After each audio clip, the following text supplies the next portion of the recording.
Hey everybody, welcome back to another episode of What Not to Miss with Chris. Today we're going to take a deep dive in what's currently taking place in the overall flatbed market as we're getting closer and closer to that season where things really start to ramp up in that sector. Now to start off, let's take a look at Sonar's Flatbed Outbound Tender Rejection Index and what we are forecasting for March.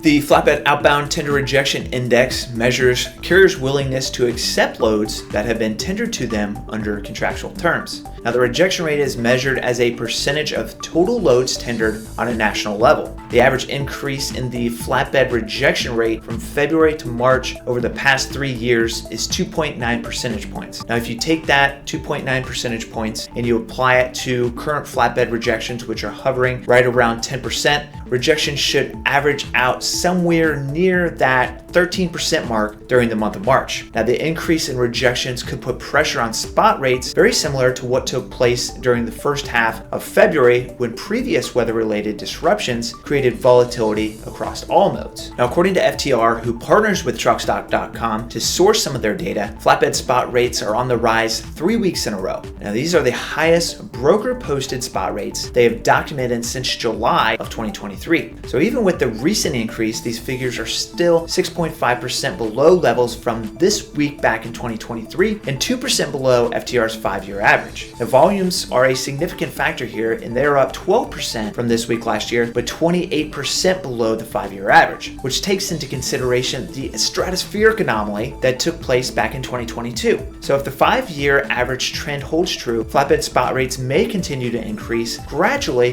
until right around the June-July timeframe.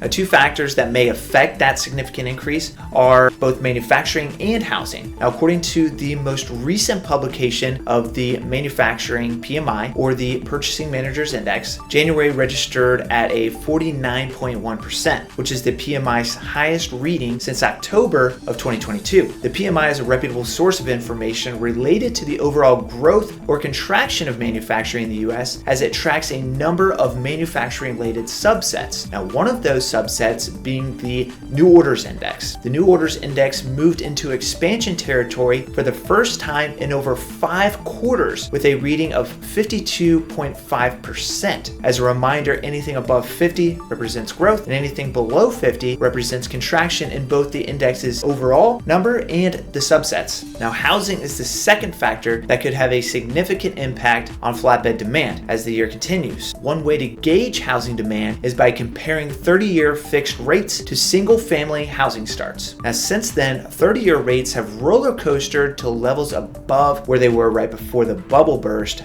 back in 2008. And interestingly enough, even as interest rates have remained near 7%, housing starts have been near or above pre-pandemic levels since last November. Now, this gives way to the idea that despite increases in interest rates, new housing is still in serious demand. And as weather conditions improve over the next couple of weeks, building conditions will become more and more desirable, leading to an increased demand in building materials required, and ultimately that should fuel flatbed demand in the overall market. That'll do it for today. Thanks for joining me on another episode of What Not to Miss with Chris. I'll catch you next time.